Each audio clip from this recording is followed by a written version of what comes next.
Thank you, Dr. Vij. So, as Dr. Vij has clearly said that coal and petroleum are here to stay. Yes. Hello. Yeah.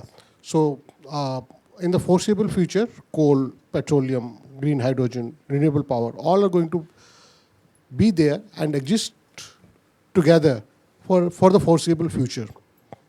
As far as green hydrogen is concerned, in last 2 years, there have been a number of conferences, workshops, and the amount of time that the leaders of the world, the apex leaders of the world have spent on this subject is enormous, be it COP26, 27, and any other large forum, even G20. The amount of attention that green hydrogen has got is absolutely enormous.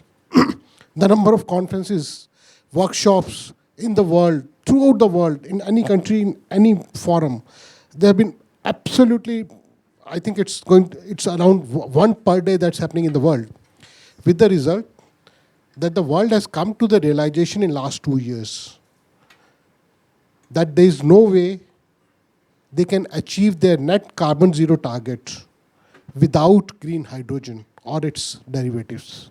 That realization has definitely seeped into the mind of the top leaders as well as the industry, developers, and all the stakeholders. That's one good thing that we have achieved over a period of time. However, a lot of ground needs to be covered. This industry is in its infancy, and it needs support from all the stakeholders as of now, be it the government, be it developers, be it customers. Government in the form of some incentives, some support to support this industry in its initial years. Developers in the form of developing identifying new technologies, reducing the capex, maybe pruning down their expectations on the ROE, and the customers in the form of paying a little higher price for the green hydrogen. See, this hydrogen is being used in the world for the last many decades. As of now, the total consumption in the world is something around 90 to 100 million tons of hydrogen per annum that is currently being used. But all of this is grey hydrogen being produced from coal or LNG, which has a lot of carbon content.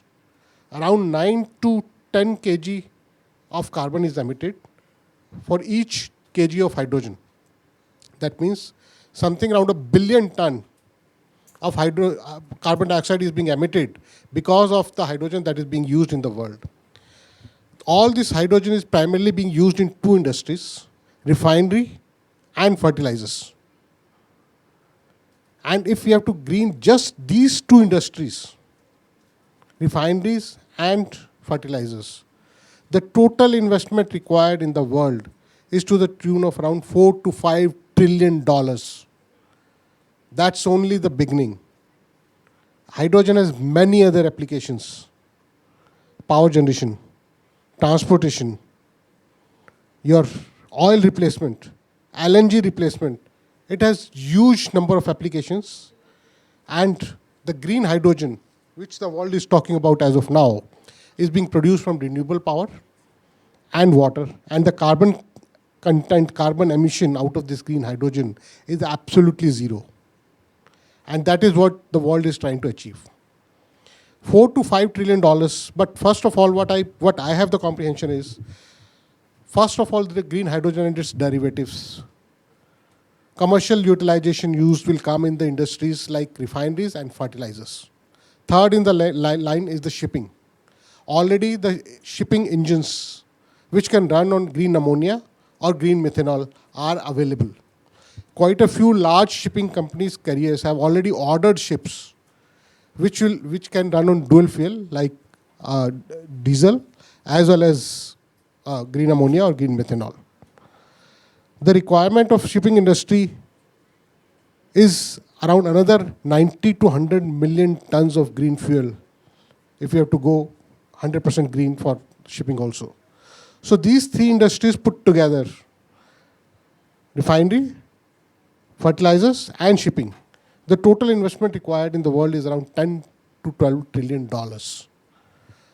Now, all the developers, all the customers, everybody has started talking about green hydrogen. pilot projects. There are quite a few pilot projects and some commercial projects. At least one 1 million ton project is under construction in the world, are being talked about.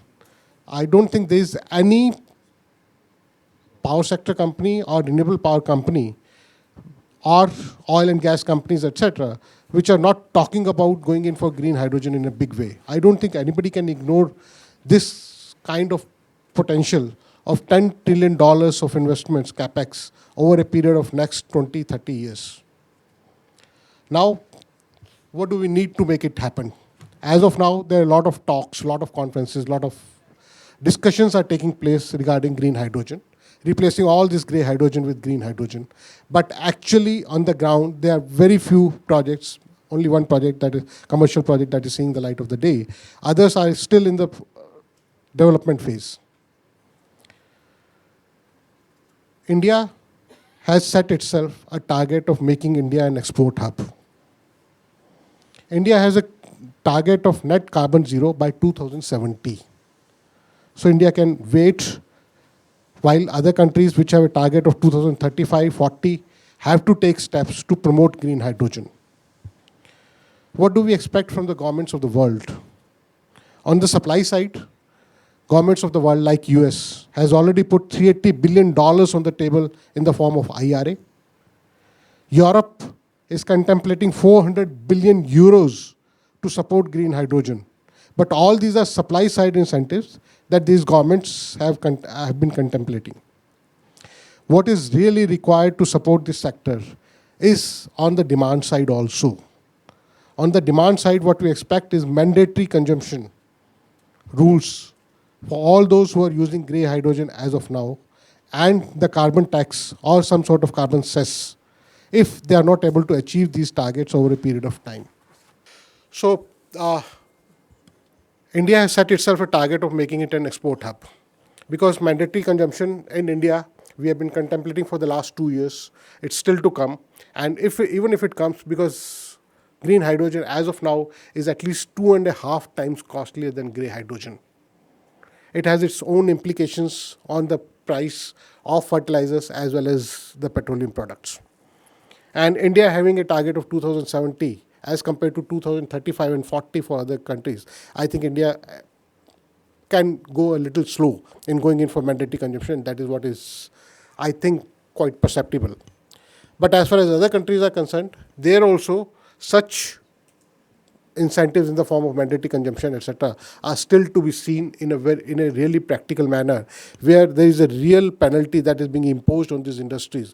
Otherwise, without that, I don't think the industry will move ahead. I'll give you the example. Be it renewable powers. Just 10 years back, the renewable power, solar power in this country was costing something around 25 cents, 30 cents. Today, it's around 2.5 cents. Because the government supported it in the form of RPOs, the volumes came, and we are seeing the results because of the volumes, the economies of scale, and now the results are quite perceptible that we are able to see the solar power at 2.5 cents in these days. As of now, green hydrogen is costing something around $4 to $5 per kg, as compared to grey hydrogen, which is around $1.5 per kg. So it's definitely 2.5 to 3 times costlier than grey hydrogen. If we are expecting this $5 per kg of green hydrogen to come down to $1, gentlemen, the main ingredient input of green hydrogen is renewable power, which constitutes 60 to 70% of the total cost. So, to make it happen at $1 per kg, the cost of renewable power has to come down to less than a cent. That's the challenge in front of the world. The capex required for renewable power, the interest rates, which is the major component of any capex-oriented project, has to come down significantly to make that happen. But yes, the world is moving towards it. So now, the expectations from the Government of India. Government of India has been quite progressive. They have set themselves a target of making it an export hub, and they have already taken some actions in that direction. Last year, in February 2022, government has already come up with the policy of waiver of central transmission charges. That means I can have my process plant in one part of the country, and I can have my renewable plant in another part of the country, and the central transmission charges are already waived off. That's really a good incentive that has come from the government of India, so that I can have my renewable power plant where it makes more commercial sense, and it helps me in reducing the cost of green hydrogen to a certain extent. Second, banking policy. India has a unique advantage of having a 230 gigawatt integrated grid, which not many countries in the world has. And utilizing that grid potential, definitely Indian government can support banking to such some extent, maybe to the extent of 20-30 gigawatt. And government of India has already advised the state governments to provide banking facilities to the green hydrogen projects, with the result that we can expect the utilization of electrolyzers to go up significantly, resulting in lower capex of electrolyzers and ultimately the lower cost of green hydrogen. Just 2 months back, Government of India came up with the National Hydrogen Mission also, in which they have put around 13,000 crores for green hydrogen production, subsidy for green hydrogen production. That's around $2 billion. It's definitely a very small amount compared to $380 billion and 400 billion euros that are being envisaged by other countries. But definitely, I don't expect the government of India to shell out $100 billion or $50 billion.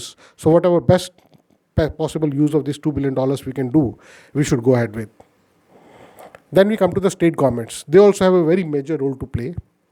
Our ask from the state government, which some state governments have already come up with the policy, is to provide STU, state transmission utility charges waiver, in line with the central transmission utilities, to define the methodologies for the banking that is to be provided by the state government, demand charges, and electricity duty to be waived off. All this will help us in reducing the cost of renewable power, which constitutes 70% of the total cost of green hydrogen.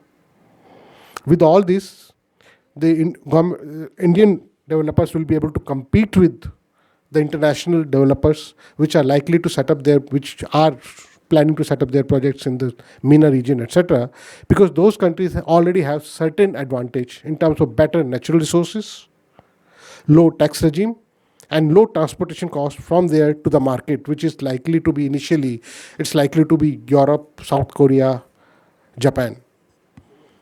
So all these things will help us put together a competitive tariff for green hydrogen and its derivatives like green ammonia and green methanol.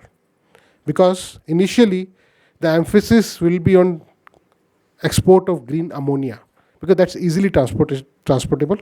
As of now also, 20 million ton of green ammonia is being transported in the world. So the logistics infrastructure required for transportation of green ammonia already exists in the world. Whereas it's techno-commercially, techno-economically, as of now, quite difficult to transport green hydrogen. So this is our expectations from the government of the world, government of India and the state governments to make this green hydrogen happen. To make it happen, another thing that we require is a deep thought, deep conception that yes, the world doesn't have a choice. It has to happen. It's a game for patient guys. Even if today the governments come up with this policy and the people, the users, the consumers start picking up green hydrogen contracts as of now, it will take at least 4 years for the first ton of green ammonia to come out of any plant in the country. Minimum 2 years of development and another 2 to 2.5 years of construction. That is what is required.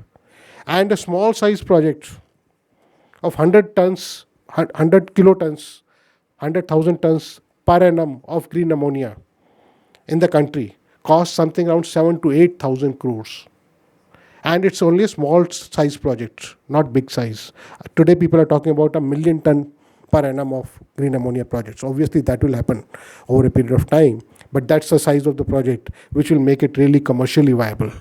1 million ton per annum green ammonia project costs something around 60,000 crores.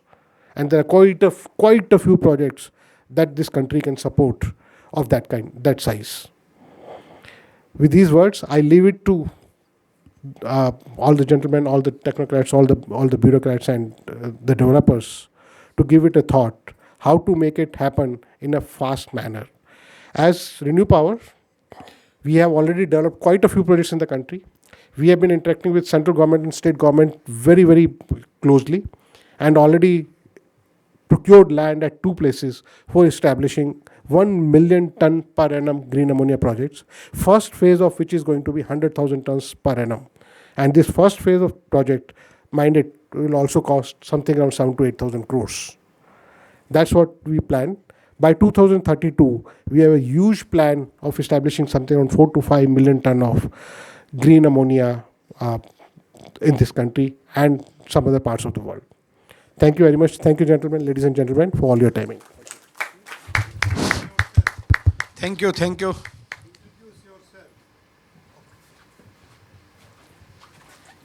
I am Vivek Singla. I am the president and head of green hydrogen for Renew Power.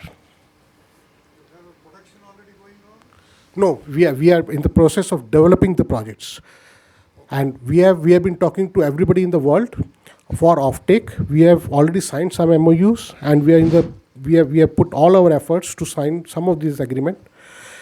We hope that by the end of this year, we'll have at least one offtake agreement, customer agreement, and if that happens, then our plan is to start producing from one of the plant by 27. We have already developed a project, and we have already placed the contract for engineering consultancy to go ahead with the project. Very good. Congratulations. Thank you. Congratulations, Mr. Singla. Excellent talk. Renew Power is always on the forefront, and we are asking many things from central government and state governments still today. It will take time, and I know Renew Power is very close to center government and ask many things. Most of the things are already granted in hydrogen space I am talking of. You have ambitious plan for 3032, and something is going to happen that is very big in 2027. But without ammonia, without the carrier, without the storage of hydrogen, I'm basically chemist, specialized in this subject, and that's why I am talking, without which it is 60% cooked material. So we have to move forward in the transportation of hydrogen, then conversion of hydrogen into ammonia, and Renew Power is not only green hydrogen, but there are other methods apart from electrolysis and catalysis. Apart from this, there are other methods which are available in our country also, and that will give state green hydrogen of 90% purity.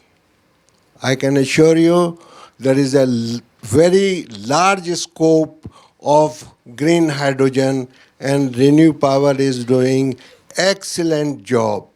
But we should contribute rather than asking many things from the government. Government is proactive.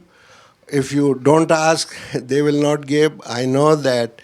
But we should move fast in our own capacity and in the capacity of company of giant proportion as ReNew Power is. Congratulations Thank you. once again for your Thank you. illuminated Thank you, Vivek ji, that you have pointed out. In fact, you have pointed out 2-3 things very clearly. One thing you told that money is not the problem, that everybody started giving money, or the European, whether it's a European or Indian government and all that. So money will not become a problem in technology development. That is first thing. Second thing, you told that policies, regarding policy, as Dr. Garg also pointed out, that across the globe, most of the countries are giving the policies. And in India also, as we have seen right from after the Prime Minister's address from the Red Fort, so things started moving in a very fast manner. And even as Dr. Garg, yesterday, in fact, I was in MNRE. So MNRE, in fact, is looking for these type of suggestions. And I will suggest, Dr. Garg, that we have noted down your suggestions, what you have told, that what needs to be done, except one suggestion. I will just tell you. So what we can do, that as a part of the proceedings of this conference, we will suggest some of the things which you have suggested. But one thing which you have suggested is mandatory use. That I could not understand. Means how, if we have development is not there, so how government can make a mandatory use of hydrogen? Can you just elaborate for a minute? I would like to draw your kind attention towards the RPOs, renewable power obligations, which the country went ahead with. And they imposed that obligations on the distribution companies, that certain percentage of their total power consumption has to come from renewable power. Otherwise, they have to pay some penalties, etc. The regulators supported it, with the result that distribution companies started buying more and more of renewable power.